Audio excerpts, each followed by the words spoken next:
안녕하세요. 저는 썰맘 사연 채널을 즐겨보고 있는 40대 주부입니다. 살다 보니 정말 한 치 앞도 모르는 게 인생이더라고요. 저도 남들 못지않게 기구한 사연을 겪었네요. 벌써 20년이나 지난 이야기지만 제 이야기 한번 들어보시겠어요? 저는 어릴 때 기억이 없는 채로 보육원에서 자랐답니다. 보육원 생활은 어찌나 힘든지 또 부모님이 없다는 서러움이 뭔지 정말 잘 알고 자랐죠.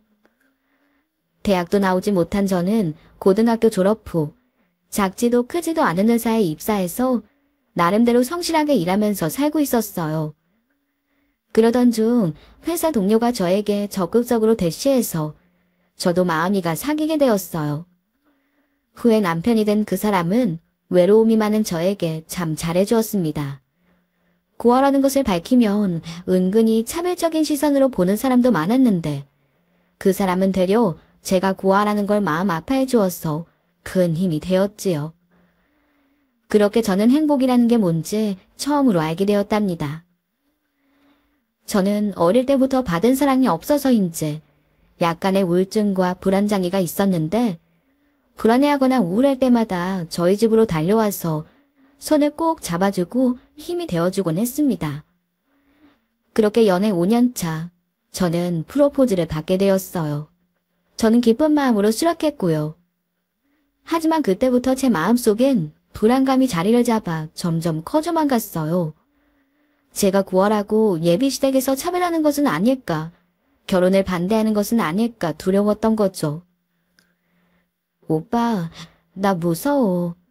어머님 아버님이 내가 고월하고 안 좋게 생각하는 건 아닐까? 그러면 그 사람은 제 손을 꼭 잡으며 이렇게 말하고는 했습니다. 괜찮아. 너무 염려하지 않아도 돼. 우리 부모님 정말 좋은 분이셔. 네가 고아인 것도 전혀 개념치 않으시고 빨리 만나보고 싶대. 우리 다음 주에 당장 인사하러 가자. 정말이야? 알았어, 오빠. 그렇게 저는 떨리는 마음으로 단정한 옷을 입고 남편 부모님에게 인사를 하러 갔습니다. 예비 시부모님은 인상도 참 좋으셨고 같이 인사하러 나온 남편의 여동생 예비 시누이도 살갑게 웃으며 저를 잘 대해주셨어요. 어머님은 제 손을 꼭 잡고 눈물을 글썽이며 말씀하셨습니다. 그동안 얼마나 외로웠을까. 세아가 이제 나를 친엄마라고 생각해요. 옆에서는 아버님도 고개를 끄덕이셨습니다. 시누이는 언니라고 불러도 되죠? 언니가 생겨서 정말 기뻐요. 어릴 때부터 언니가 정말 갖고 싶었거든요. 오빠라고 있는 게 완전 별로랬어요. 너 그렇게 말할래? 까불고 있어. 가정이라는 게 이런 거구나 싶을 정도로 분위기는 정말 좋았고 저도 꿈에 맞지 않던 가족이 드디어 생기는구나 너무 기뻤답니다. 그런데 어머니가 이렇게 말씀하신 거예요. 참, 그래서 짐은 언제 가져올 거니? 짐이 많을 텐데 미리미리 갖다 놔야지. 네?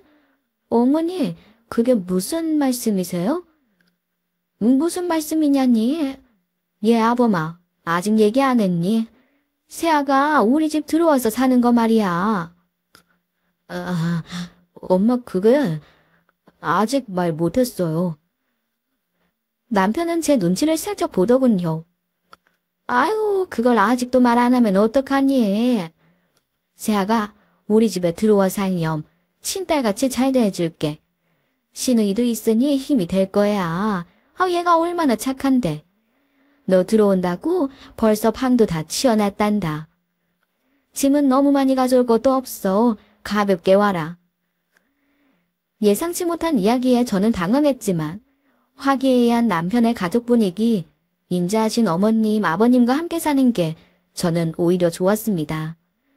어릴 때부터 꿈에 맞지 않던 가족이 생긴다는 기쁨에서요. 지금 생각하면 참 바보 천치 같지요. 저는 조금 고민하다가 굳은 결심을 하고 대답했습니다. 네, 어머님, 아버님, 제가 들어와서 살게요. 제가 다른 재주는 없어도 요리 하나는 자신 있어요.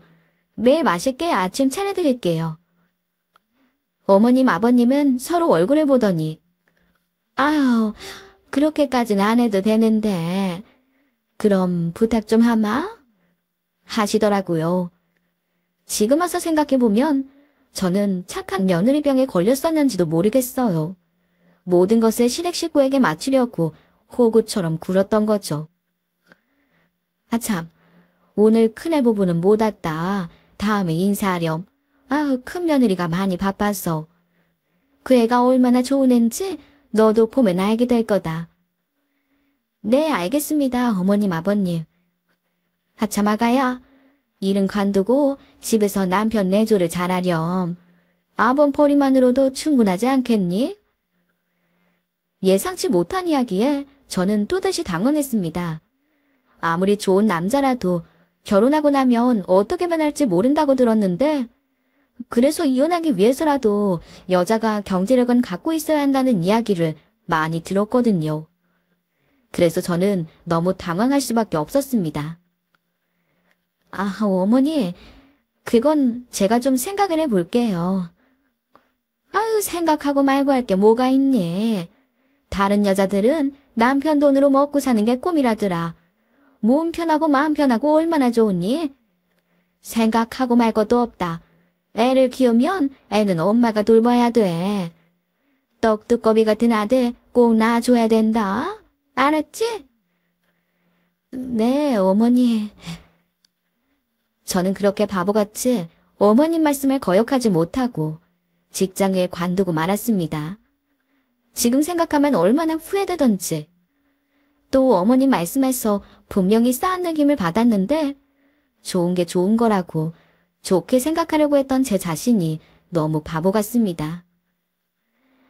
그렇게 일은 일사천리로 진행됐고 결혼식을 하고 저는 시댁에서 살게 되었어요. 아주버님과 큰형님도 뵙게 되었습니다. 큰형님은 저보다 3살 많으신데 저한테 참 잘해주셨죠. 그런데 남편이 큰형님을 만나기 전에 이별낸 소리를 하더라고요. 당신 형수님 만나뵐 때 항상 말 조심하고 잘해들어야 돼. 절대로 실수나 잘못 같은 건 하면 안 돼. 사실은 우리 회사가 형수님 아버님 회사야. 그래서 나도 입사할 수 있었던 거고. 우리 형도 우리 회사에서 일하는 거 당신도 알지? 그리고 형수님 댁 사돈 어른들한테 우리 부모님이 경제적으로 신세를 좀 많이 지셨어. 우리 엄마가 하는 오리백숙 가게. 거기도 형수님 댁 사돈 어른 건물이라서 형편이 안 돼서 가게세를 안 받고 거기서 가게 하게 해주시고 있어. 그러니까 우리 집안은 형수님 비밀을 절대 거스르면 안 되는 거야. 알겠지? 아, 그래? 알겠어, 오빠. 내가 정말 잘할게. 그만한 소리를 하니 큰형님을 제가 잘 대할 수 있을지 걱정이 컸는데 막상 만나보니 큰형님은 참 좋으신 분이셨어요. 동서 반가워. 이 집에 들어와서 여러 가지로 힘든 일도 있을 수 있지만 어머님 아버님 좋은 분이시니까 너무 걱정 안 해도 될 거야. 그래도 너무 힘들면 언제든지 나한테 전화해서 털어놔도 돼. 친언니라고 생각하고. 정말 감사해요, 형님. 저는 친언니가 생긴 것처럼 든든하고 기뻤습니다. 그렇게 세월은 빠르게 흘러 결혼한 지도 어느덧 3년이 지났습니다. 3년이란 시간 동안 어처구니 없게도 정말로 많은 것이 바뀌어 있었죠. 예, 지금이 몇 시인데 아직도 자고 있네. 어서 일어나지 못해. 새벽 6시에 저는 10분만 늦게 일어나도 어머니의 날카로운 말들을 들으며 일어나야 했습니다. 서둘러 화장실에 가 찬물로 세수하면 화장실 밖에서 시어머니가 혀를 끌끌 차며 저 들으란 듯이 말하고는 했습니다. 아휴, 애 하나도 못 낳는 게 몸까지 게을러서 어떡하자는 거야. 네, 저는 3년이 되도록 임신하지 못했습니다. 처음에 잘해주시던 시어머니는 시간이 갈수록 저를 구박했어요. 시아버지도 저를 밥하는 기계처럼 생각했고요. 같이 사는 아직 결혼 안 한 시누이는 툭하면 제 옆으로 옷을 집어 던지고는 했습니다. 언니, 이거 좀 빨아놔요. 아니, 이건 비싼 옷이니까 꼭 드라이 맡겨야 돼요. 알았죠? 저번처럼 그냥 세탁기에 넣기만 해봐요. 가만 안 있을 테니까. 점점 변해가는 시댁 식구들 때문에 울기도 많이 울었습니다. 오빠, 나 너무 힘들어. 매일 새끼 밥하는 것도, 아가씨가 나 심부름센터 직원처럼 대하는 것도. 우리 그냥 분가하면 안 될까? 그게 무슨 소리야. 우리 집에선 분가란 있을 수 없는 일이야. 그리고 너도 바깥일 해봐서 알 거 아니야. 집안일이 아무리 힘들어도 바깥일만 하겠어? 그만 징징대고 어머니 아버지한테 잘해. 그럼 네가 애를 못 낳더라도 네 진심을 알아줄 테니까. 처음부터 남편이 이렇게 차갑게 말하던 것은 아니었습니다. 위로해주고 다독여주기도 했었습니다. 하지만 이야기가 반복되더니 이렇게 저에게 차가워졌고 저도 남편에 대한 믿음을 잃어 상처 속에서 어떻게 3년을 보냈는지 모르겠어요. 이혼을 생각 안 해본 것은 아니지만 저는 그때쯤엔 자존감이 너무 낮아져 내가 못나서 이런 대접을 받는 거다 라고 생각하기도 했고 이혼해서 다시 혼자가 되는 게 너무 무서웠습니다. 경력 단절 때문에 재취업도 힘든데 누가 돈도 없고 나이만 든 저를 받아줄까 싶었지요. 형님은 힘들면 언제라도 말하라고 했지만 우리 가족을 도와주고 있는 형님인데 시댁 식구 욕을 차마 할 수가 없었습니다. 혹시라도 뭐라도 잘못될까 봐서요. 이럴 때 하소연할 수 있는 친정이 있으면 얼마나 좋을까. 밤에 혼자 수도꼭지를 틀어놓고 몰래 울고는 했네요. 그러던 중 저는 밥을 먹다가 헛구역질을 했습니다. 왜 이러지? 죄송해요, 어머님, 아버님. 시아버지와 시어머니는 서로 마주보다가 깊던 웃음을 지었습니다. 얘, 혹시 애가 들어선 거 아니니? 그래. 어서 병원에 가보자, 얘야. 병원에 가본 결과 저는 임신 6주라는 진단을 받았습니다. 아들만 낳으면 시어머님, 시아버님도 처음처럼 잘해주실지도 몰라. 저는 바보같이 그런 생각을 했습니다. 실제로 임신한 것만으로도 시어머니와 시아버지의 태도는 눈에 띄게 달라졌어요. 언니, 이거 빨래. 제 등 뒤로 옷을 집어던지는 신우의 등짝을 때리며 아유, 그만 좀 부려먹어 이거 사. 너는 손이 없어 팔이 없어. 네가 직접 해. 애 떨어지면 어쩌려고. 아유, 우리 집 장손인데. 라고 하시더라고요. 결혼 후 남편에게 실망도 많이 하고 시댁 식구들의 태도에 큰 상처를 받았지만 아이를 낳을 생각을 하면 행복해지고는 했습니다. 하지만 지금부터는 마음이 너무 아픈 이야기를 해야겠습니다. 어느 날 일어났는데 배가 약간 뭉치는 느낌이 들었어요. 하지만 그날이 제사라 하루 종일 쉴 틈 없이 바빴고 임신이 처음이라 뭐가 뭔지도 잘 몰랐죠. 몸도 너무 피곤하고 컨디션이 좋지 않았습니다. 어머니, 저 조금 일찍 쉴게요. 아이고, 임신했다고 이유는 떠는 거니? 그래, 들어가서 쉬든지. 그날 밤 저는 일찍 잠자리에 들었고 새벽녘 배가 너무 아프고 열이 나 깨어났어요. 바지가 축축한 느낌에 심장이 내려앉는 기분이었습니다. 서둘러 불을 켜고 확인해보니 이불이 피로 잔뜩 젖어 있더군요. 여보, 일어나봐, 얼른. 뭐야? 뭐야, 왜 그래? 무슨 일이야? 피가 너무 많이 나. 서둘러 남편 차를 타고 병원으로 달려갔지만 아이는 유산되었습니다. 그 후에 몇 년간의 일은 너무 힘들어서 자세히 말하고 싶지도 않습니다. 저는 그 후로도 2번이나 더 유산했고 시댁 식구들의 구박은 이제 가릴 것도 없이 거세졌어요. 저는 그 집에 말 그대로 종, 하인처럼 살았네요. 하루는 시어머니의 친구가 놀러와서 차를 대접한 적이 있습니다. 차가 식었다고 자꾸 데워오라는 시어머니였어요. 시어머니의 친구가 이렇게 말하시더군요. 예, 며느리 너무 부려먹는 거 아니니? 돌아서는 등 뒤로 시어머니의 말소리가 들렸습니다. 이 정도는 해야지. 돈도 못 벌어 애도 못 낳는 모질이 상신이 집안일이라도 제대로 해야 되지 않겠니? 저는 부엌에서 숨죽여 울었습니다. 그날 밤 저는 남편에게 하소연했어요. 여보, 나 너무 힘들어. 결혼하고 6년 동안 제대로 발 뻗고 쉰 적이 없어. 저번에도 말했지만 우리 분가해서 살자. 분가는 무슨 분가예요? 우리 부모님이 단순히 너 애 못 낳는다고 그러는 줄 알아? 집안일만 똑부러지게 해도 너한테 잘해주실 분들이야. 말도 안 되는 소리 좀 하지 마. 네가 분가하면 우리 어머니가 집안일 다 하셔야 되는데 그 연세에 그게 되겠니? 네. 처음엔 시어머니와 같이 하던 집안일은 어느새 모든 것이 제 차지가 되었습니다. 남편과 시댁 식구들은 저를 종 한이와 마찬가지로 취급하고 있었어요. 아침, 점심, 저녁밥을 하고 똑같은 반찬이 올라오면 욕을 먹고 집안 청소부터 빨래까지 다 제가 해야 했어요.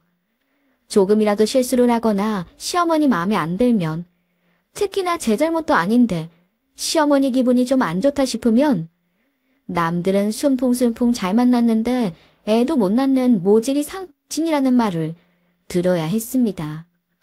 그때 제 마음의 슬픔은 어느덧 한으로 바뀌었네요.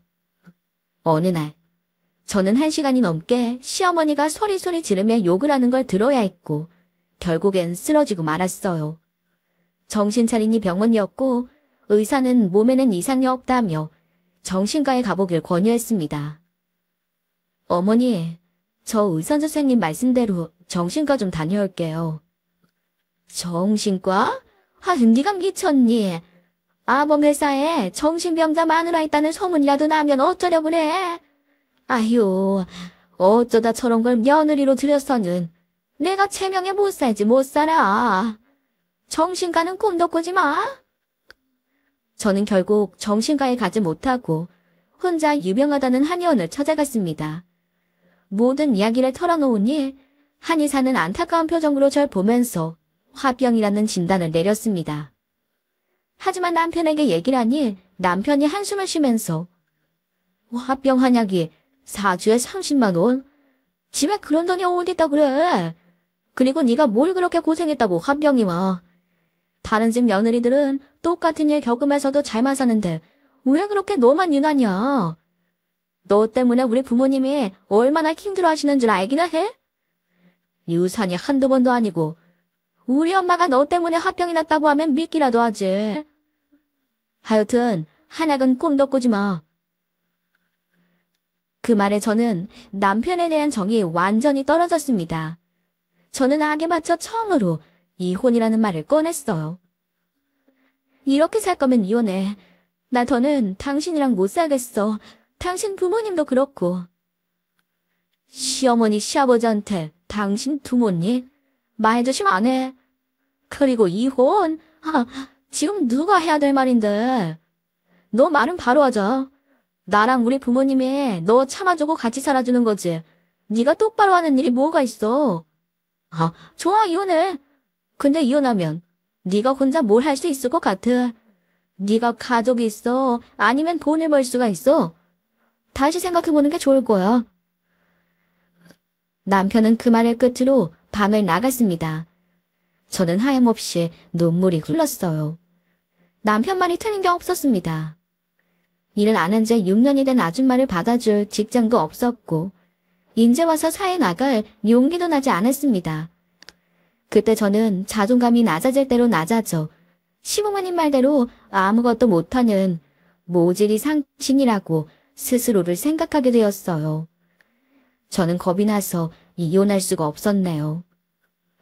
그 후로 저는 멍하니 인형 꼭두가시처럼 살았습니다. 집안일만 반복적으로 하면서요. 친구들도 근처에 살지 않아서 하소연을 할 때도 없었죠. 저는 기억에도 없는 엄마를 생각하며 몰래 울곤 했습니다. 혼자 엄마를 찾으며 중얼거리면서요. 그러던 어느 날 저는 자는 도중 남편이 잠자리에서 빠져나가는 소리를 들었습니다. 왠지 불안하고 이상한 예감이 들더라고요. 여자의 쪽은 무서운 거라더니 남편은 베란다에 나가 어떤 여자와 통화를 하고 있었습니다. 자기야, 나도 보고 싶어. 당연히 나도 사랑하지. 지금 보자고. 아유, 마누라가 시퍼렇게 있는데 어떻게 나가. 미안해, 자기야. 대신 내일 꼭 만나자. 집사람이 좋긴 뭐가 좋아. 그냥 사는 거지. 그냥 우리 집안일 대신해주니까 돈 안 쓰는 한여라고 생각하고 꼭 참고 사는 거야. 나도 생각만 같으면 이혼했으면 좋겠다. 저는 이때 슬프지도 눈물을 흘리지도 않았습니다. 비현실적인 불행에 마음이 고장이 나버렸던 것 같아요. 일주일간을 고통 속에서 살다가 저는 결국 정신과를 몰래 찾아갔습니다. 의사 선생님은 제 얘기를 모두 듣더니 잘 왔다고, 약을 먹으면 조금 나아질 테니 너무 걱정하지 말라고 하셨네요. 그렇게 정신과 약을 받아와 몰래 약을 먹기 시작했죠. 그러던 어느 날 사달이 났습니다. 시어머니가 고래고래 소리를 지르는 통에 저는 깨어났습니다. 시어머니는 제가 서랍 속에 숨겨놓은 정신과 약을 들고 소리를 꾀꾀 질러대고 있었어요. 이것이 기어이 미쳤나? 어디 집안 망신을 주려 그래? 우리 식구 중에 정신병자가 있다는 게 말이나 돼? 언니, 진짜 미쳤어요. 하긴 미쳤으니까 정신병원에 갔지. 신의는 낄낄 웃었습니다. 시아버지는 약봉지를 찢어서 변기에 내려버리며 이렇게 말하더군요. 다시 한번 이런 데 갔다간 너는 우리 집 사람 아닌 줄 알아라. 저는 무서웠습니다. 돈도 못 버는 제가 어딜 가서 뭘 할 수가 있겠어요. 죄송해요. 잘못했어요. 다신 안 갈게요. 저는 눈물을 흘리며 시어머니, 시아버지에게 빌었습니다. 그리고 집을 뛰쳐나가 멍하니 눈물을 흘리다가 문득 힘들 때면 전화하라던 형님의 말씀이 생각나 전화를 걸어보았어요. 친한 사이도 아닌데 명절 때 만나면 늘 친절하게 대해주던 생각이 나더라고요. 형님, 저 너무 힘들어요. 동서? 무슨 일이야? 저는 말없이 한참을 울었습니다. 동서, 나는 동서가 남 같지 않아. 내가 어릴 때 잃어버린 동생이 딱 동서 나이거든. 그래서 여동생처럼 잘해주고 싶어. 그건 내가 말만 이렇게 하고 잘해주지 못했지? 무슨 일인지 말을 해봐. 그래야 내가 도와줄 수 있지 않겠어? 시부모님이랑 아가씨가 저를 종처럼 부려먹어요. 뭐, 어머님, 아버님이랑 아가씨가. 형님은 조금 의아해하는 듯 했습니다. 그도 그럴 것이 시댁 가족들이 형님에게는 아주 잘해주고 명절 때도 음식하는 것도 시키지 않았거든요. 모든 게 다 이집 식구들이 형님에게 신세를 지고 있기 때문인 것 같았습니다. 그리고 명절 때는 형님 눈치를 보는지 시댁 식구들도 저한테 함부로 굴지 않았거든요. 그럴 분들이 아닌데. 아니에요, 형님. 믿어주지 않으시면 저 더 이상 아무 이야기도 못하겠어요. 저는 그 당시에 제 말을 바로 믿어주지 않는 형님이 너무 원망스러웠습니다. 아니야, 동서. 동서에 대해 잘 알지는 못하지만 없는 말 하는 사람 아니라는 건 알아. 자세히 얘기해봐. 믿어주실 거죠? 처음엔 시부모님이 너무 좋아서 안심하고 결혼했는데 이젠 저를 종처럼 부리고 새끼네 청소 빨래 전부 다 제 몫이에요. 어머님 아버님은 아무것도 안 하시고요. 제가 유산을 3번 하고 나서는 저보고 애도 못 낳는 것이 모질이라고 해요. 다른 건 몰라도 그건 정말 참기가 힘들어요. 무엇보다 제 마음이 제일 아픈데 저도 예쁜 아기가 낳고 싶었는데. 그리고 또 동서, 안 되겠다. 우리 만나서 이야기하자. 자세한 얘기는 만나서 하는 게 좋을 것 같아. 정말이에요, 형님? 제 말 믿어주시는 거예요? 근데 집에는 뭐라고 말하고 나와야 할지 모르겠어요. 눈치밥 먹느라 친구 한번 만나러 나가기가 힘든데. 내가 만나자고 했다고 하면 허락해 주실 거야. 아니다. 내가 먼저 어머님한테 말씀드릴게. 동서 데리고 바람 좀 쐬고 오겠다고. 그렇게 저희는 드라이브를 하며 즐거운 시간을 보냈습니다. 그동안 저는 시댁 식구에 대한 말을 다 털어놓았고 형님은 자신의 시댁 식구들과 대화를 해보겠다고 하시더군요. 저는 뜯어 말렸습니다. 가뜩이나 형님 심기 거스를까봐 노심초사인 시댁 식구들인데 제가 오히려 더 구박받을 것 같아서요. 그저 언니처럼 들어주는 사람이 생긴 것만으로도 충분했습니다. 남편은 여전히 제가 깨어있는 줄도 모르고 툭하면 나가서 자기가 어쩌고 사랑하느니 어쩌고 전화를 해댔습니다. 하지만 형님께 차마 그 이야기는 할 수가 없었네요. 그러던 어느 날 형님과 사우나를 가게 되었어요. 저는 웃으며 말했습니다. 친언니가 있으면 이렇게 사우나도 함께 와보고 싶었어요. 동서, 나를 친언니라고 생각해. 힘든 일 있으면 언제든지 털어놓고. 고마워요, 형님. 그런데 사우나에 들어가니까 형님의 표정이 매우 놀란 표정이었습니다. 제 왼쪽 엉덩이에는 나비 모양 점이 있는데 그 점을 가리키며 말하는 것이었습니다. 동서, 그 점은 언제부터 있었던 거요? 글쎄요. 어릴 때부터 항상 있었어요. 그런데 왜 그러세요? 형님은 한참을 생각하는 눈치였습니다. 동서, 부모님이 안 계신다고 했지? 어릴 때 기억 중에 하나도 생각나는 건 없어? 가끔 꾸는 꿈은 있어요. 어린 제가 엄마 심부름으로 언니랑 전구를 사러 갔는데 제가 실수로 전구를 깨트린 거예요. 그래서 제가 막 울어요. 엄마한테 혼냈다 봤어요. 그러면 언니가 막 당황하면서 달래주다가 어린 언니가 아끼고 아껴 모은 돈으로 전구를 새로 사주는 거예요. 그래서 눈물을 뚝 그치고 언니가 꼭 안아줘서 웃다가 잠에서 깨요. 근데 이게 그냥 꿈인지 진짜 어릴 때 기억인지 모르겠어요. 제 말에 형님은 큰 충격을 받은 모습이었습니다. 동서, 나도 확실하지 않아서 이런 얘기를 꺼내는 게 맞는지 모르겠지만 내 말 잘 들어. 난 다 어릴 때 잃어버린 동생이 있다고 했잖아. 엄마가 잠시 눈 뗀 사이에 집을 나가 그대로 없어졌거든. 그 동생도 동서처럼 왼쪽 엉덩이에 나비 모양 점이 있었어. 그리고 전구. 내가 동서 기억대로 같이 전구를 사러 갔다가 동생이 깨트린 전구를 다시 사준 적이 있어. 민이야, 동서가 내 동생 민인 것 같아. 이걸 어쩌면 좋아. 형님은 울음을 터뜨렸지만 저는 이 모든 게 우연이 아닌가 무서웠습니다. 오히려 마음이 침착해지면서 실망하지 않을 준비를 했죠. 형님, 이런 건 확실히 해야 할 것 같아요. 같이 검사하러 가요.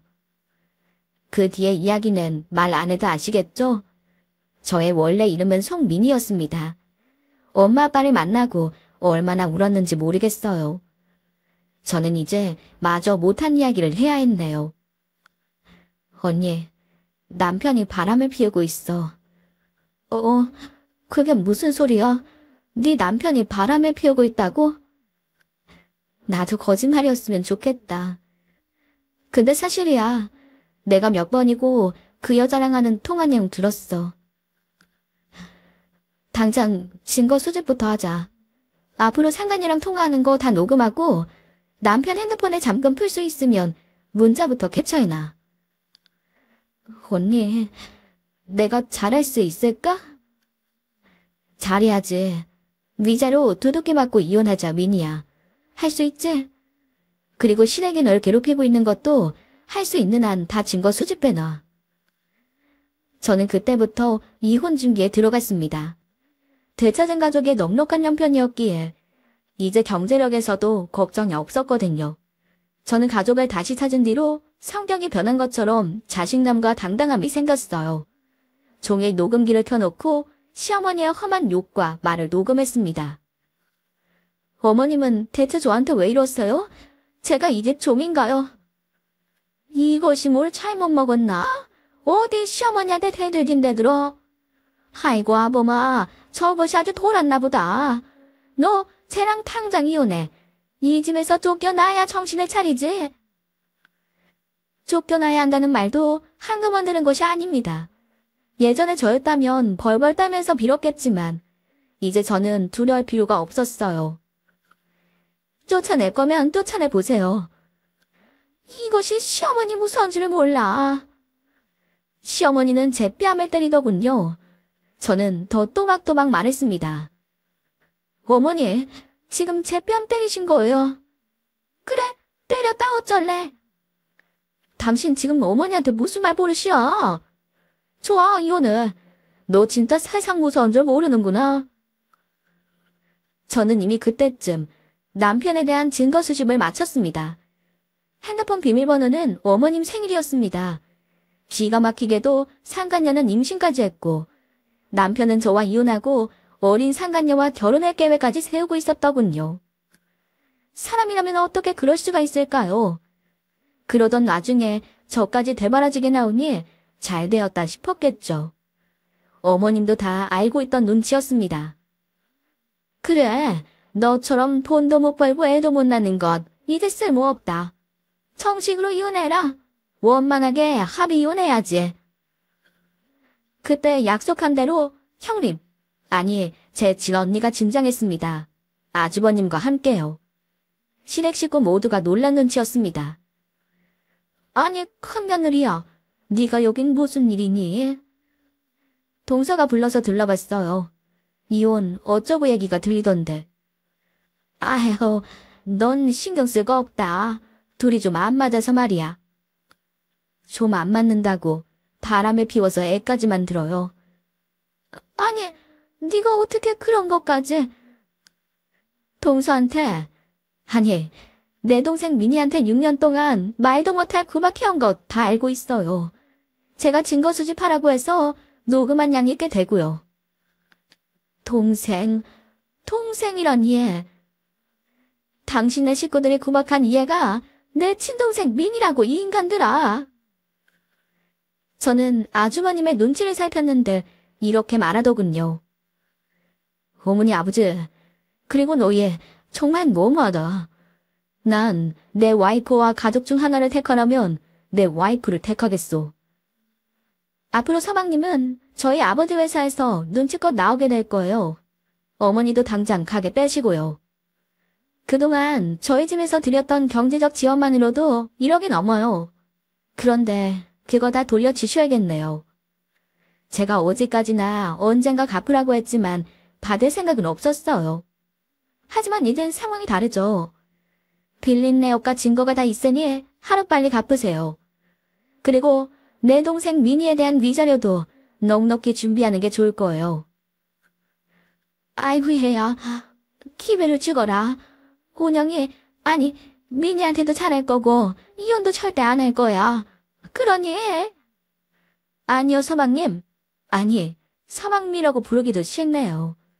저 자식이 밖에서 몸을 잘못 놀려 애까지 만들었는데 그런 말이 나오세요. 상간녀나 앞으로 종처럼 부려보세요. 보나마나 서방님이랑 똑같은 사람일 테니까. 아이고 며느리야, 우리 작은애 당장 일자리 잃으면 어떡하라고. 내가 이렇게 무릎이라도 꿇으마. 기가 막혀. 어머님이 지금 무릎 꿇을 대상이 저인 줄 아세요? 아이고 그렇지. 민희야, 내가 무릎 꿇고 비마. 제발 용서해 주렴. 그네가 지원해주지 않으면 우리 식구 탁할 것도 없이 길거리에 나 앉아야 처지야. 우리 친가족처럼 지내기로 하지 않았니? 친엄마가 딸 자식한테 모질이 상이신이라고 하나요? 필요 없어요. 그 말을 끝으로 매달리는 시모와 전 남편을 뒤로하고 언니 부부와 저는 집을 나왔습니다. 이혼 소송은 언니가 실력 있는 변호사를 써주고 증거가 많은 덕에 순조롭게 진행되고 3번의 유산도 시댁의 괴롭힘 때문인 것으로 인정돼요. 위자료 6천을 받게 되었습니다. 물론 상간녀 소송도 순조롭게 풀려 위자료 2천만 원을 받았고요. 그 후로 건너 들으니 시댁 식구는 완전 풍비박산이나 말 그대로 길거리에 나앉았고 상간녀도 시댁 식구를 버렸다고 하더군요. 아주버님은 집안과 인연을 끊었습니다. 그 후로 가족과 함께 살게 되었고 26살 한창 젊은 나이던 저는 대학을 준비했어요. 사회에 나가려고 보니 대학을 나오는 것도 좋겠다 싶어서요. 그리고 마침내 서울의 내로라는 대학에 합격했을 때 얼마나 울었는지 모릅니다. 대학에 다니며 의대에 다니는 선배와 연애도 하게 되었고 끝내 결혼하게 되었습니다. 처음엔 남자에 대한 마음을 여는 게 쉽지 않았지만 변치 않는 믿음에 저도 마음을 열었어요. 프로포즈를 받았을 때 얼마나 기뻤는지 몰라요. 왜냐면 그때 제 뱃속엔 이미 새 생명이 자라고 있었거든요. 그리고 지금은 어느새 그 딸이 중학생이 되었네요. 제 이혼 경력을 차별하긴커녕 마음 아파하시는 좋은 시부모님을 만나서 행복하게 살고 있어요. 참, 전 시댁에 있을 땐 돈 못 버는 서름이 그렇게 컸는데 저는 회계사가 되어 나름대로 능력 있는 엄마로 살고 있답니다. 의사를 하는 남편과 함께요. 지금까지 제 긴 사연 들어주셔서 감사합니다. 마음이 아프고 불행하신 분들도 있겠지만 그 고통이 영원하지만은 않을 거라는 말씀을 드리면서 제 이야기를 마칩니다. 파란만장한 인생을 살아오신 사연자님, 사연자님의 인생이 고됐던 만큼 앞으로의 사연자님 앞날에는 행복과 건강만이 가득하길 바랍니다. 사연 함께 해주신 썰맘 시청자 여러분도 댓글로 사연자님의 앞날을 응원해주세요. 그럼 오늘도 사연 함께 해주신 여러분 고맙습니다.